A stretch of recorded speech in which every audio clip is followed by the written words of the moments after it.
Now, David Cameron has spoken to his Spanish counterpart about Gibraltar. Well, let's get the latest on that with our Deputy Political Editor, Joey Jones. And Joey, quite a war of words over Gibraltar. What have the two men been saying to each other?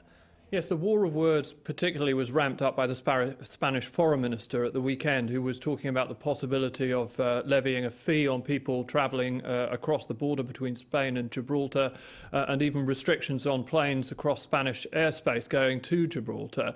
And I think that the tone between the two prime ministers has been much more measured and moderate.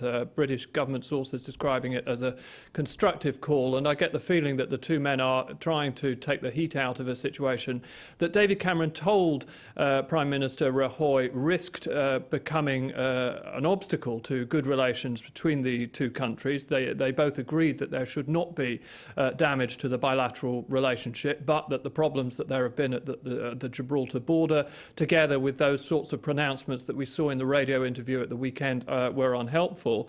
Prime Minister Rajoy told David Cameron that he agreed there was a need to try to de-escalate the issue at the border, and I get the sense that those sorts of controls that there have been, you will begin to see the situation improving and those controls phasing out. I also think that those suggestions about levies, fees, and airspace sound like a bit of a non-starter, to be honest, as far as the Spanish Prime Minister is concerned. If he is talking about making sure that the situation generally is de-escalated and that they can move forward on a more constructive footing. So it sounds as though they're sort of getting things sorted a bit. This often flares up from time to time over the summer. Some of it, I think, perhaps even on both sides, works well for domestic consumption. But now that the two men have had this conversation, one assumes that they may begin to try to put it to bed for the time being. OK, Joey, many thanks for that. Joey Jones there.